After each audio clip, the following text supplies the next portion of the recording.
The change is very noticeable, not only physically, but more so emotionally and intellectually. We learn step by step every day.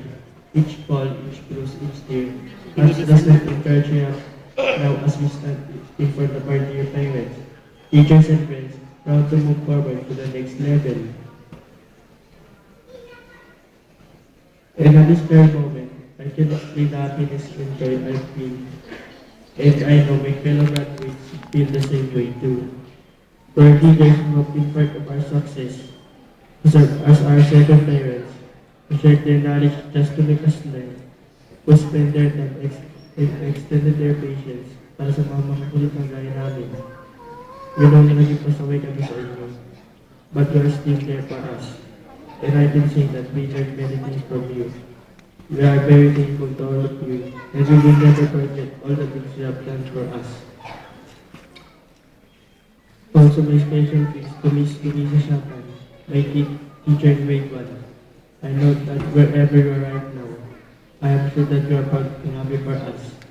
Your memories live in our heart and mind. To our parents, thank you for doing your best, just to give us good education, for giving us all our needs, and for giving us our unconditional love.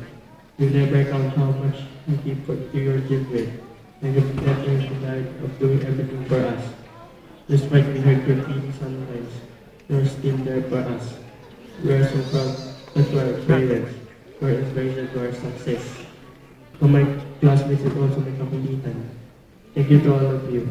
I will never forget those times we spent together, especially yung gulitan tawanan ng pusuan natin. And also, I will never forget na minsan tinawag niyo ng Einstein. It's an inspiration to me.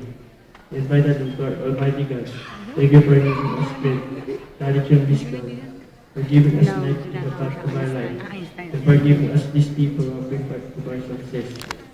We have matured in maturity and your spiritual responsibility, and know with the love and guidance of our parents and friends, we can conquer the challenges that will come our way.